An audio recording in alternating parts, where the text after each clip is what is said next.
Juu, hei. Olen ihan tavallinen suomalainen opiskelija tyttö Turun ammattikorkeakoulusta.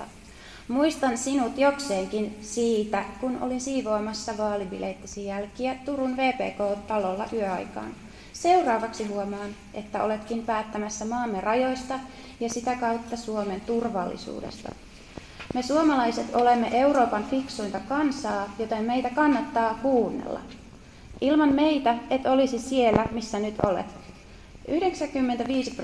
95% suomalaisista tietää, keitä syyttää, kun.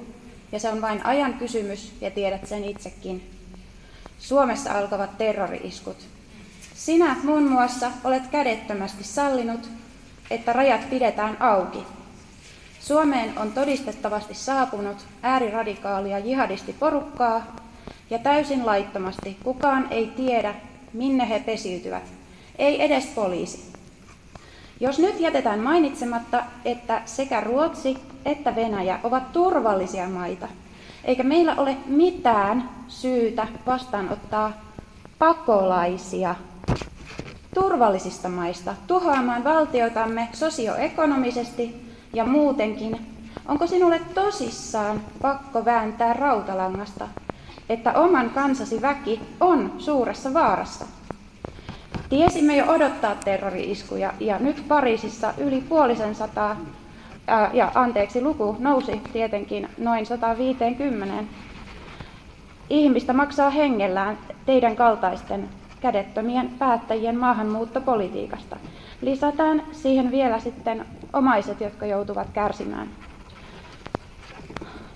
Me osasimme ja osaamme odottaa, että Suomessa tulee tapahtumaan samoin. Ja vielä pahemmin. Aiotko sinä, Orpo, edelleenkin vain istua ja odottaa, kun kansa vaatii rajoja kiinni? Iskut ovat todennäköisiä, vaikka rajat suljettaisiin, mutta ongelmat ja riskit kasvavat päivä päivältä, kun annatte rajojen olla auki. Ei myöskään pidä unohtaa eksoottisia tauteja, joista ei ole ollut juurikaan mainintoja. Kesken. Mihin unohtui oma kansa? Pitääkö suomalaisten maksaa verellään sinun päättämättömyydestäsi, kuten pariisilaiset nyt maksavat?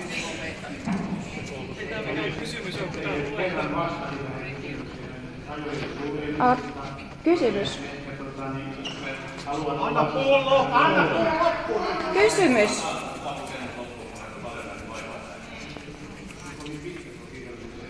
No eiköhän teillä ole aikaa kuunnella, arvoisa sisäministeri. Mihin unohtui oma kansa? Pitääkö suomalaisten maksaa verellään sinun päättämättömyydestäsi, kuten pariisilaiset nyt maksavat oman hallituksensa päättämättömyydestä? Ongelmaan olisi niin helpot ratkaisut, nyt tarvitaan vain suoraselkäistä toimintaa. Me kansalaiset koemme, että meidän pitää ottaa ohjat käsimme, kun te ette enää suojele meitä. Tämä on vain ja ainoastaan teidän vastuuttomuutta, ahneutta ja välinpitämättömyyttä. Petteri Orpo, sano yksikin hyvä syy pitää rajat edelleen auki, kun moni muukin EU-maa on jo sulkemassa rajojaan tai on jo sulkenut. Niin, Viktor Orban. Katso Norjaa ja Ruotsia. Norja tekee pikapalautuksia. Katso Eurooppaa, se on sekasorrossa. Haluatko tosiaan olla syyllinen meidän väkivaltaiseen kuolemaamme? Suurin osa kansasta sanoisi sinulle saman kuin minä. Onko Suomi demokratia vai onko Suomi diktatuuri? Tämän hävityksenkin takia isovanhempamme taistelivat Suomen itsenäiseksi, jotta kaunis maamme ja sen kansa noin vain unohdetaan ja annetaan pois. Annetaan pohjavedetkin.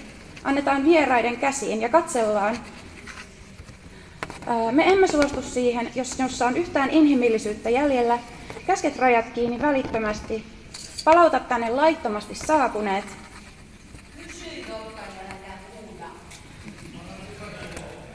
Minähän kysyin. Kerro vielä yksikin hyvä syy pitää rajat auki. Kiitos.